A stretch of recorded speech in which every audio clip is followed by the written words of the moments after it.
So, you're trying to build a career in AI, right? And let's be honest, it feels like chaos, a total roller coaster. One minute, there's this massive hiring boom. The next, it's all about layoffs and uncertainty. It's tough to know what's going on. But what if there was a clear playbook, a strategy based on advice from people who are right in the middle of it, like Stanford's Andrew Ng? Well, that's exactly what we're going to break down today. Let's map out how you can win in this new AI world. All right, so to figure out where we're headed, we got to look back for a second. The last few years, absolutely wild.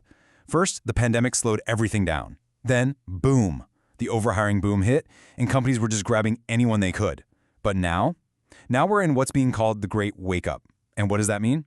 It means companies are getting smarter, more careful. This isn't a bust, you guys. It's a recalibration. And honestly, it's a massive opportunity if you know how to play the game. So here's our game plan. It's a simple 3-pillar playbook. We're going to cover the new skills you need, how to actually show you have them, and then how to strategically find the right job. Simple, right? Let's dive into Pillar 1. Okay, Pillar 1, develop real skills. This is so important because the idea of what an AI engineer even is, well, it's totally changing as we speak. So here's the big idea, coming straight from Andrew Ng. The old way of doing things? It's breaking down. You know the drill. A product manager comes up with a spec, throws it over the wall, and the engineer just codes it. That's over. AI is making that model obsolete. Today, the best AI engineers aren't just waiting for orders. They're out there, talking to users, figuring out the real problems, and deciding what needs to be built. The roles of the product manager and the engineer, they're basically fusing into one super role. And you might be asking, why? Why is this happening now? Well, it's pretty simple, actually. AI can spit out code like crazy, right? It's fast and cheap.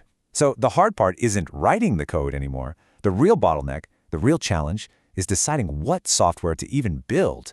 And that takes a whole different set of skills.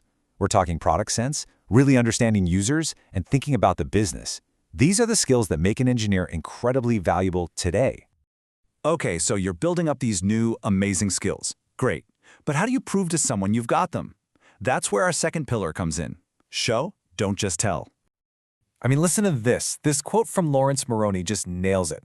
He was interviewing at Google, right? And instead of just having a boring list of skills on his resume, he built something. He put a link to his code, a real project right there on the page. And guess what happened? The entire interview was just them asking him about his project. He said it put the power on me. See, he completely flipped the script. This is why a portfolio of actual real-world projects is your secret weapon. But hold on, not just any project will do. You have to build smart. And to do that, you need to understand this idea of technical debt. The best way to think about it is like money. There's good debt and bad debt, right? A mortgage is good debt. You're investing in something that's going to be super valuable down the road. But a crazy shopping spree on your credit card, that's bad debt. It's just going to cause you pain later. Your portfolio projects need to be mortgages, not impulse buys. So how do you make sure you're building good debt projects? It's a 3-step process. 1. Have super clear objectives. Know exactly what you're trying to do before you write a single line of code. 2. Your project has to deliver real business value. Does it solve an actual problem for someone? And 3. Make sure other people can understand your code. Write it clean, document it. This shows you're not just a coder, you're a professional who can work on a team. This is how you show off that product mindset we were talking about. All right, you've got the skills, you've got the killer portfolio to back it up. Now for the final piece of the puzzle. Pillar 3, strategic job hunting. Okay, let me ask you a question. You get an offer from a huge, famous company, the kind of name that looks amazing on a resume. It's so tempting to just say yes, right? But stop and think for a second. What really matters more for your career? The team you'll be working with every day, or the brand name on your email signature? Andrew Ng tells this story that is just a perfect example. A super smart Stanford AI student gets a job at a hot company, a total dream job, right? But when he asked about the team, they were vague. He took the job anyway and ended up stuck on some old Java payment system that had nothing to do with AI. Nothing. He was totally miserable and quit after a year. The lesson here is so important. Your growth comes from the people around you, not the logo on the building. The team is everything. And finally, let's talk about the interview itself. Your mindset is critical. Lawrence Moroney has this crazy story about a genius engineer who got rejected from over 300 interviews. 300! Can you imagine? His mistake was taking that advice to stand your ground and turning it into being hostile and confrontational. But then he changed his approach. He was still confident, but he became collaborative. He showed them he was someone they'd actually want to grab a coffee with and solve problems with. And bam, he got the job. Remember, companies aren't just hiring your skills, they're hiring a person, a teammate. And that's the playbook, folks. The skills, the proof, and the strategy. So let's pull it all together and talk about what you can do next, like right now. So here it is, the 3-pillar playbook in a nutshell. Pillar 1, develop real skills. Don't just be a coder, be a product shaper.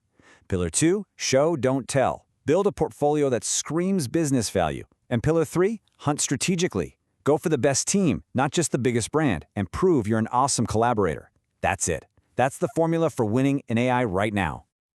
Look, if you're ready to really go out and conquer the AI world, the first step is ridiculously easy. You gotta subscribe to VibeDuck. Seriously, think of it as hyperparameter tuning for your career. Except, way easier than that. Go on, just click it. Your future self will thank you. So I'll leave you with this. The tools are here. They are more powerful and accessible than they've ever been in history. The playbook is right in front of you. So really, there's only one question left. What are you going to build?